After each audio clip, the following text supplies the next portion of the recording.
आपका अपने math academy में स्वागत है। आइए आज हम लोग पढ़ते हैं पॉलिनोमियल्स। ये जो पॉलिनोमियल्स है इसका सारा सूत्र इसमें निहित है, जो आपके यूपी बोर्ड की परीक्षाओं में पूछा जाएगा। क्लास 9th एंड 10th दोनों के लिए बहुत ही इम्पोर्टेंट ये फार्मूले सब हैं। आइए इसके बारे में हम लोग आज जानते हैं। बहुपद, देखिए बहुपद को इंग्लिश में क्या बोला जाता है? पॉलिनोमियल्स।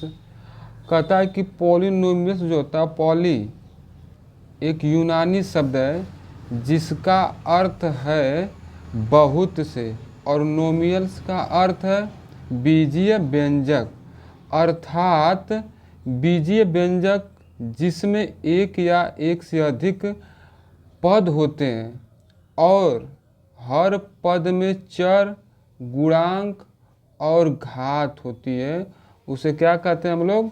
बहुपद कहते हैं। ठीक है, अब आगे चलते हैं नोट्स में। आइए देखते हैं हम लोग नोट्स में क्या कहता है। बहुपद में चर की घात पूर्ण संख्या यानी 0, 1, 2, 3, 4 डॉट डॉट डॉट इनफाइनाइट अनंत होनी चाहिए, और नकारात्मक या ऋणात्मक या भिन्न नहीं हो सकती है। कौन सी? उसकी घात, अर्थात x के पावर -1 नहीं होना चाहिए, y के पावर -4 नहीं होना चाहिए, और x के पावर 1/2 अर्थात ये भिन्न नहीं होना चाहिए, ऋणात्मक नहीं होना चाहिए।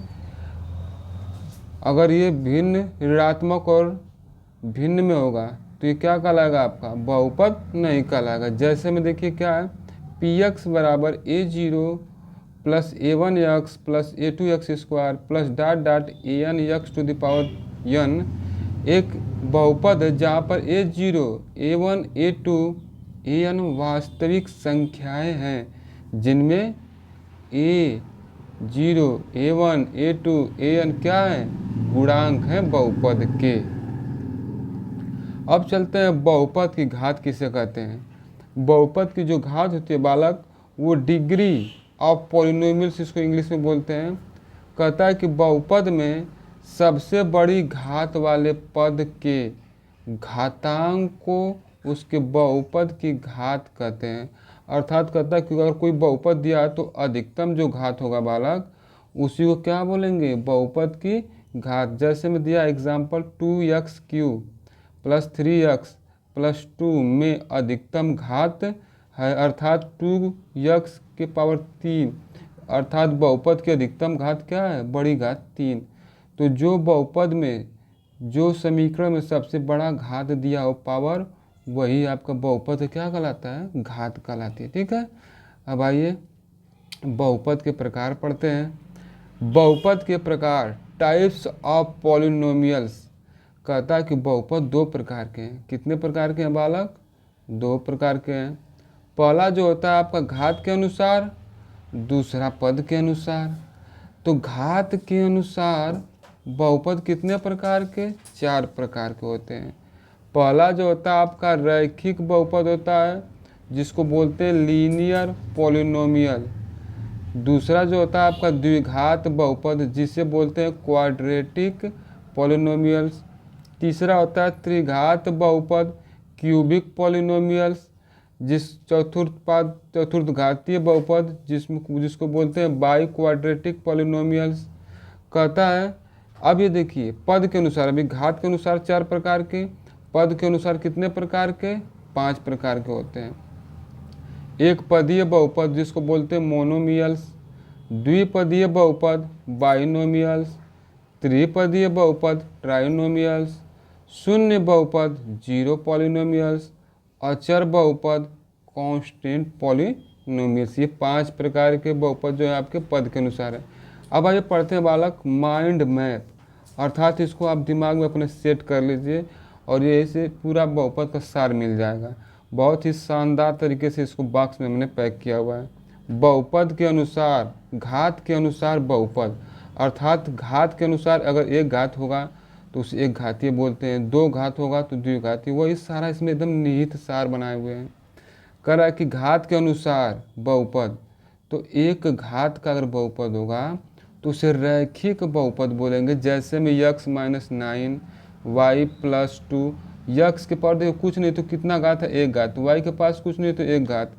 अब चलते हैं दो घात अर्थात द्विघात बहुपद उसे बोलते हैं, जिसमें घात अधिकतम 2 होगा उसे बोलेंगे द्विघात बहुपद।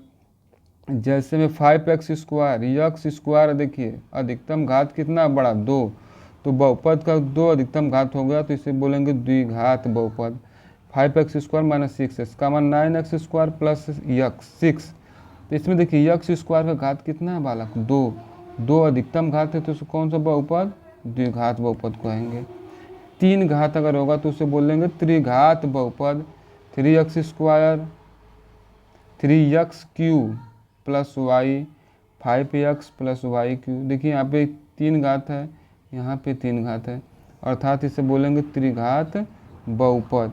4 घात बहुपद अर्थात जिसको चतुर्थ घातीय बहुपद बोलते हैं, जिसमें घात की संख्या अधिकतम घात जो होगा 4 होगा, अर्थात देखिए 5x square plus 9x to the power 4 plus x plus 8, maximum कितना है 4 घात का। ये घात वाला पद पहले हो सकता है, बीच में हो सकता है और पीछे भी हो सकता है, उसको टर्म से मतलब नहीं कहाँ पे लिखा गया है, लेकिन मतलब है केवल घात उसका अधिकतम 4 होना चाहिए, 3 होगा तो अधिकतम 3 होना चाहिए, त्रिघात बहुपद बन जाएगा। कहीं पर हो, यहाँ पे भी हो सकता है 2, यहाँ पे हटा सकते हैं तो भी द्विघात बहुपद कहलाएगा। ठीक है, आपने पढ़ा है घात के अनुसार, अब पढ़ेंगे पद के अनुसार।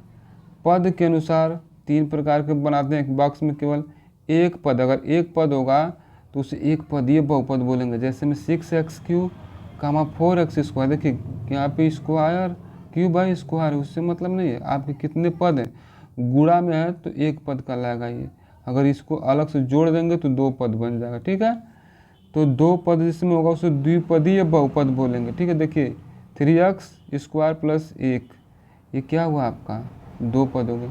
9y प्लस 3z, देखिए एक पद यहाँ पे एक पद यहाँ पे, तो 2 पद होगा कि नहीं, तो द्विपद बोलेंगे इसको। 3 पद जिसमें होगा उसे त्रिपदीय बहुपद। 11y square plus 3m plus z, देखिए 1 2 3 पद का जो पद होते हैं उनको योग और अंतर से निर्धारण कर लेते हैं कितने पद हैं। ठीक है, तो इसमें 3 पद हो गए। अब आते हैं शून्यक, ये इम्पॉर्टेंट है आपके, शून्यक बहुपद या शून्य बहुपद, शून्यक नहीं शून्य बहुपद, जिसको बोलते हैं जीरो पॉलिनोमियल्स। ऐसा बहुपद जिसमें सभी पदों के गुणांक क्या हो, शून्य हो, उसे शून्य बहुपद बोलेंगे। जैसे 0 और ये x क्यूब है तो दोनों गुणा करेंगे तो बालक कितना होगा 0। यहाँ पे देखिए plus 0 into x square plus 0 into x, इसका वैल्यू कितना हो जाएगा 0। देखिए x का गुणांक 0, एक्स स्क्वायर का गुणांक 0, एक्स क्यूब का गुणांक 0, अर्थात ये कौन सा बहुपद, शून्य बहुपद। ठीक है, आगे चलते हैं अचर बहुपद। अचर बहुपद ऐसा बहुपद जिसमें केवल एक पद हो, वह भी वास्तविक संख्या का, किसका, वास्तविक संख्या का अचर बहुपद कहलाता है। जैसे 2√3 है, -6 है इत्यादि, ये क्या है आपके अचर बहुपद है। देखिए इसमें कहीं x और y z ये कुछ दर्शा रहा है नहीं, ये केवल अंक जहाँ पे होंगे उसे वास्तविक संख्याओं का अचर बहुपद कहलाता है, जिसमें क्या होंगे वास्तविक संख्याएं होंगी। अब आते हैं हॉट पॉइंट पे, जो ये आपके लिए बहुत ही इम्पोर्टेंट है एग्ज़ाम के लिए। कहता है कि शून्य बहुपद की कोई घात नहीं होती है। दूसरा, अचर बहुपद की घात सदैव क्या होती है, शून्य होती है। अचर जो बहुपद होगा उसकी घात क्या होगी, सदैव शून्य होगी। देखिए यहाँ पे अचर बहुपद हम लोग पढ़े हैं ना, यहाँ पे देखिए क्या यक्स है, कहीं यक्स के पास 0 होगा तो उसका वैल्यू कितना देगा 1, और यहाँ पे देखिए इसका सदैव गुणांक कितना होगा 0 होगा तो शून्य बहुपद कहलाएगा। ठीक है, अब आते हैं बहुपद के शून्यक या मूल, जीरोज ऑफ पॉलिनोमियल्स। कहता है कि किसी बहुपद, ये आपके लिए बहुत ही इम्पोर्टेंट है, इससे यूपी बोर्ड में बहुत सारे सवाल बनते हैं आपके। करा किसी बहुपद के शून्यक ज्ञात करने में तात्पर्य है कि f(x) बराबर 0 को हल करना, अर्थात किसी बहुपद का जब शून्यक ज्ञात करना होगा, जैसे देखिए यहाँ पे दिया हुआ है, दिए गए बहुपद px बराबर 3x प्लस 5 तो शून्यक होगा तो यहाँ पे शून्यक होगा, वो शून्य नहीं शून्यक होगा। तो पी एक्स हमने बोला है कि अगर शून्य ज्ञात करना हो तो इसको क्या करेंगे, जीरो कर देंगे पी एक्स को। तो पी एक्स बराबर जीरो कर दिए, अर्थात जीरो बराबर 3x प्लस 5। या अब देखिए इसका वैल्यू पी एक्स का वैल्यू कितना रख दिया हम लोग, जीरो, तो जीरो बराबर हो गया। अब क्या करेंगे, 3x प्लस 5 पूरे पद को इधर कर दिए और जीरो को ट्रांसफर कर दिए इधर। तो ये 3x प्लस है तो बराबर को उधर जाएगा तो ये माइनस हो गया। तो x बराबर -5/3 हो गया आपका। तो शून्य कितना आ गया आपका, -5/3 बहुपद पी एक्स का क्या है, पी एक्स 3x प्लस 5 का एक शून्य का। क्लियर। अब चलते हैं आगे। द्विघात बहुपदों के शून्य को जीरोज की अधिकतम संख्या 2 होती है। अगर 2 घात का है बालक, कितने घात का, 2 घात का, तो उसके शून्यकों की संख्या कितना आएगा, 2 आएगा। देखिए यहाँ पे 1 घात का है ना, तो शून्यकों की संख्या कितना आया, देखिए 1 आया। अगर वही 2 घात का होगा, जैसे में ये एक्स स्क्वायर प्लस मान के चलिए 4x और प्लस 4 है, तो इसमें x का वैल्यू 2 आएगा जो भी आ जाए, ठीक है। तो 2 मान आएंगे तो उसका एक्स स्क्वायर अर्थात द्विघात बहुपद का जो शून्यक होगा उसकी संख्या कितनी होगी, 2 होगी। क्लियर है। मोस्ट इम्पॉर्टेंट, ये आपके हाई स्कूल यूपी बोर्ड में और class 9th UP TET, C TET, SI other एग्ज़ामों में बहुत सारे प्रश्न इससे पूछे जाते हैं। पढ़ते हैं बहुपद के शून्यकों तथा गुणांकों में संबंध। कहता है कि जो बहुपद है उसके लिए शून्यक तथा गुणांक, जैसे ये x square plus B x plus c है, देखिए ए सी है, बी है और ए है, A B C A, x का गुणांक, एक्स स्क्वायर का गुणांक क्या था यहाँ पे बालक, a x square plus B x और प्लस सी है। तो एक्स स्क्वायर का जो गुणांक है आपका ए है, एक्स का गुणांक यहाँ पे क्या है, बी, और यहाँ पे ए कामा बी कामा सी जो है आपके गुणांक हैं, या इसको अचर पद भी बोल सकते हैं, ठीक है। तो करा कि उनमें गुणांक तथा शून्य, शून्य क्या है, यक्स का मान में संबंध बोल रहा है। अगर द्विघात बहुपद के लिए, अगर द्विघात बहुपद है आपके पास, तो माना अल्फा तथा बीटा द्विघात बहुपद पी एक्स बराबर a x square plus B x plus c, where a not equal to zero, a जो होता है एक्स स्क्वायर का गुणांक 0 के बराबर नहीं होगा, के शून्यक हो तब इसका शून्य क्या होगा, अल्फा और बीटा। तो देखो शून्यकों का योगफल अल्फा प्लस बीटा बराबर होता है आपका -b/a। अब -b क्या, देखिए यहाँ पे यक्स का गुणांक, ठीक है, और ये क्या है, यक्स स्क्वायर का गुणांक। तो लिखेंगे -b को लिखें यक्स का गुणांक और a को लिखें यक्स स्क्वायर का गुणांक। ये आपके लिए बहुत ही इम्पोर्टेंट फार्मूला है, ठीक है, इसको नोट करिएगा अपने नोट्स पे। दूसरा है शून्यकों का गुणनफल अल्फ़ा और इंटू बीटा। ये जो होता है अल्फ़ा इंटू बीटा, ये होता है बालक आपका c/a। c क्या है आपका अचर पद है, और ये पता ही है आपको एक्स स्क्वायर का गुणांक। ये भी बहुत मोस्ट इम्पॉर्टेंट फार्मूला है, इसको भी अपने नोट डाउन, पूरे जो बताया गया है सारों को अपने नोट्स पे नोट करिए। त्रिघात बहुपद के लिए माना अल्फ़ा कामा बीटा तथा गामा त्रिघात बहुपद P X equal to A x square plus B x plus C X plus D, करा कि A not equal to zero, अर्थात एक्स क्यू का गुणांक 0 के बराबर नहीं है, तब मूलों का देखिए योगफल alpha plus beta plus gamma बराबर -b/a। यहाँ पे देखिए b क्या है बालक, यक्स स्क्वायर का गुणांक है, और a क्या है आपका यक्स क्यू का गुणांक। तो लिखेंगे यक्स का गुणांक, यहाँ पे b क्या है, यक्स स्क्वायर का गुणांक होगा बालक, ठीक है, और a क्या होगा, यक्स क्यू का गुणांक, ठीक है। आप यहाँ पे नोट कर लीजिएगा। ये है आपका जो है, यहाँ पे चलते हैं, ये हो जाएगा आपका यक्स स्क्वायर का गुणांक, ठीक है। अब आगे चलते हैं हम लोग। अब आगे कर रहा है कि alpha into beta, beta into gamma, gamma into alpha बराबर c/a। अचर पद होता है c, ये एक्स क्यू का गुणांक होता है। अल्फ़ा इंटू बीटा बराबर होता है -d/a। तीनों मूलों का गुणनफल जो होता है -d/a अचर पद, और ये क्या हुआ आपका यक्स क्यू का गुणांक। थोड़ा सा यहाँ पर देखिए c जो है बालक, ये अचर पद नहीं है, किसका गुणांक है, यक्स का गुणांक है सी। टाइप एरर हो गया थोड़ा सा। ये सी जो है आपका, सी है एक्स का गुणांक। ठीक है, अब आगे चलते हैं। ये आप जान ही गए हैं कि अल्फ़ा बीटा और गामा, इसका जो आपका गुणनफल होगा वो माइनस डी अपान ए अचर पद अपान एक्स क्यू के क्या है बराबर है, एक्स क्यू का गुणांक है। दिए गए शून्यकों से द्विघात तथा त्रिघात बहुपद बनाना, ये आपके बहुत ही, ये भी इम्पोर्टेंट है वाला। ठीक है, आइए इस पे चलते हैं हम लोग।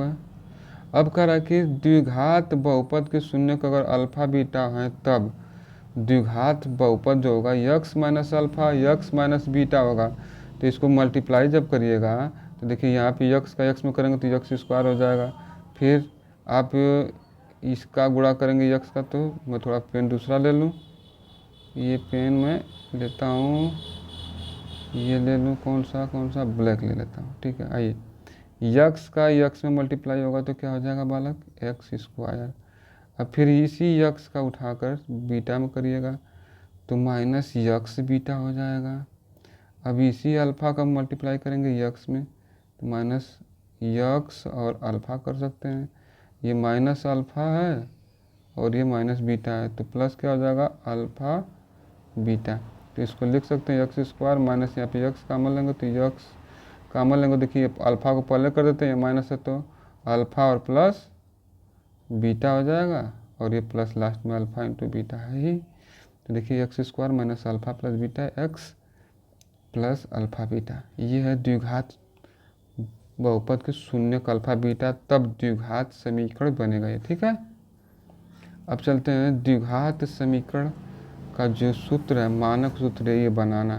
तो द्विघात बहुपद बराबर ये भी लिख सकते हैं डायरेक्ट कि एक्स स्क्वायर माइनस शून्यकों का योगफल अल्फ़ा बीटा है इंटू यक्स होगा यहाँ पे। ठीक, और प्लस शून्यकों का गुणनफल अल्फ़ा इंटू बीटा। क्लियर है, ये हो गया द्विघात समीकरण बनाना। त्रिघात समीकरण बनाना अर्थात त्रिघात बहुपद के शून्य अल्फ़ा बीटा गामा दिया हो तब। तो त्रिघात बहुपद x minus alpha x minus beta x minus gamma है। तो यहाँ पे देखिए यक्स का आपस में मल्टीप्लाई करेंगे तो यक्स क्यूब हो जाएगा। तो इसका डायरेक्ट फार्मूला माइंड से याद कर लीजिए लर्न कि जो होगा कि यक्स क्यू होगा अल्फ़ा प्लस बीटा, ये होगा आपका थोड़ा सा ये तो मिस्टेक, ये देखिए यहाँ पे होगा एक्स क्यू माइनस होगा बालक alpha plus beta plus gamma x square हो जाएगा और plus alpha beta beta gamma gamma alpha into x. यहाँ पे देखिए माइनस प्लस और ये फिर माइनस होगा अल्फ़ा बीटा गामा। ठीक है, ये होता है आपका the end. Please like and subscribe my channel.